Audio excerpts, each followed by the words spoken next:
Hey everybody, how's it going? I'm Paul, I'm with thediceyreview.com, and today we're going to be doing something a little bit different. We're going to be doing an overview. We're looking at the first 3 games in the Fast Forward series, designed by Friedemann Friese and released by Stronghold Games. We'll look at Fear, Fortress, and Flee.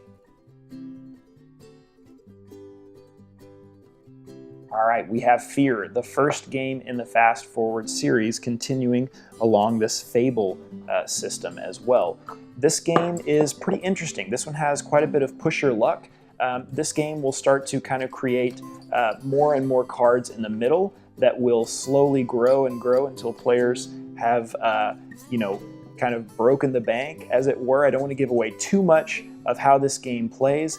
But basically, this is going to be a game that has quite a bit of those moments where players are really trying to figure out what does their opponent have, what might they draw, and what type of decision should they make on their turn. Once again, this game, the more and more you go through the deck, the more and more interesting the cards become, and the more and more interesting and complex gameplay becomes. But it progresses in a really natural, fun way that kind of introduces you to this wonderful Fast Forward series. Now, the reason I say that this video is going to be so different from our normal videos is that if you open the box, you can see that there is no rulebook. It's simply a deck of cards. So if you look at this first game in the series, you can see that it has a completely different setting and theme as the next 2 in the series, Fortress and Flee. And what will happen is this deck of cards will be laid out in a specific way that you don't necessarily want to shuffle these cards, but as you turn over these cards, the rules will be introduced to you as you play. So it'll tell you to do some things like maybe, draw a few cards and then look through them, and this is what you can do on your turn. And then you may draw another card that says immediately stop, and this now happens in the game. There's a new extra twist to gameplay. So it works very well in that you don't have to prepare at all. You can grab, in this game's instance, 2 to 5 of your friends and go and just start playing. And you'll open up the box, look at the first card, and it'll say, do this, draw this, and start playing. This is what you do on your turn. At first, it kind of seems like, you don't necessarily know exactly what's going to happen, and then as you start to draw through the cards, it becomes very evident what the objective of the game is and kind of how to play. And it becomes more and more interesting the further you get through the deck. The really nice thing about these games is that as you play them more and more, they have more intricacy and more depth, and it takes quite a bit to get through the entire deck.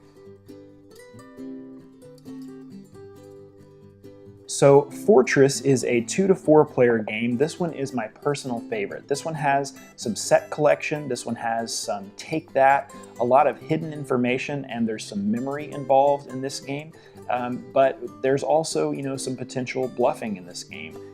And a timer that really kind of puts some pressure on all players. This one is a lot of fun. I really enjoyed this one, and I think I'm probably going to take this one to play with my family and introduce it to a few new groups. But once again, if you're at a convention, if you have some time to go and check out a game, this one usually doesn't take too long to play, and you can play as many hands or as many rounds as you want to. You can play this over and over again, and the deck will provide more and more variability as you go through it. This is Fortress, the second game in the Fast Forward series.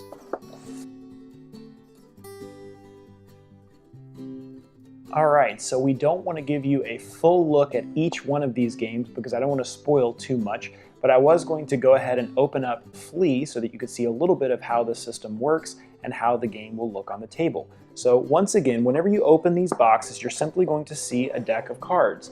And these cards will say anything from, they'll give a quick overview of the name of the game, and then they'll usually tell you flip over the card, and then one person gets to read the general rules. These general rules will be set out next to the play area, and all players will use those general rules to kind of learn how gameplay works. And then they may tell you any number of things. They'll tell you to set out certain cards in a specific way. In the Flee example, you will set out cards in the different play areas. Each player will kind of have their own different area where they're trying to, do their own thing. And this is a fully cooperative game. This one kind of, to me, feels a little bit like Keep Away or Hot Potato in a really interesting and fun way. And the nice thing about this game and all of the games within this series, is they will really teach you how to play as you go.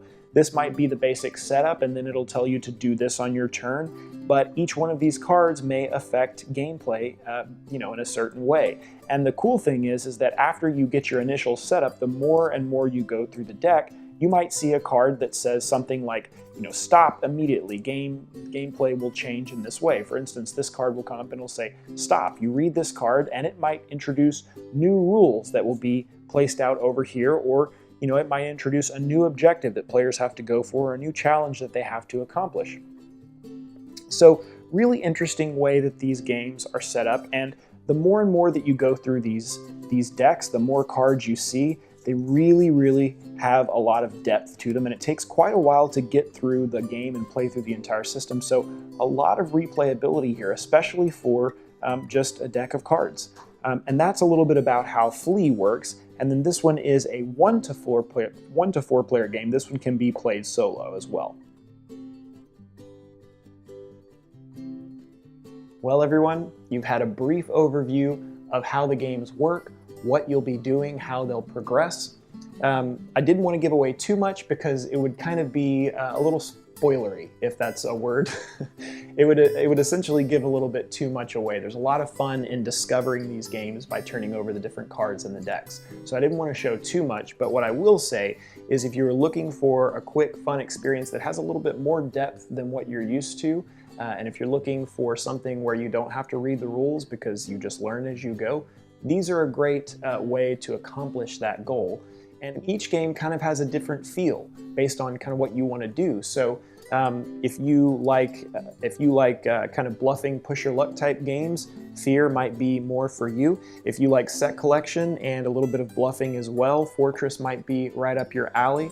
And Flee is kind of, I would say, a game of keep away, if that's not giving too much away. Well, everyone, I've given you a bit of an overview. I really can't teach the games because the games do that for me. So what I will say before I end the video is I hope you got a little bit of a feel of what you're going to see when you open the box, what you'll be doing, how the game will teach itself, essentially. This is the next entry in the Fabled series, and specifically starting its own series, the Fast Forward series. So games that there are no rule books, they teach themselves, essentially. You learn as you go. Each one of these games, as I said, has a completely different feel thematically. Each one of them you're trying to accomplish a different goal. So I would definitely recommend checking these games out, especially for a convention. If you're looking for a game where you can go pick it up from the booth and you don't have to get a demo or sit there and read rules while your friends check Twitter or whatever it is that they're doing, these are pretty great for that. You can sit down, put the stack of cards out, start going through them, and everyone learns as you play.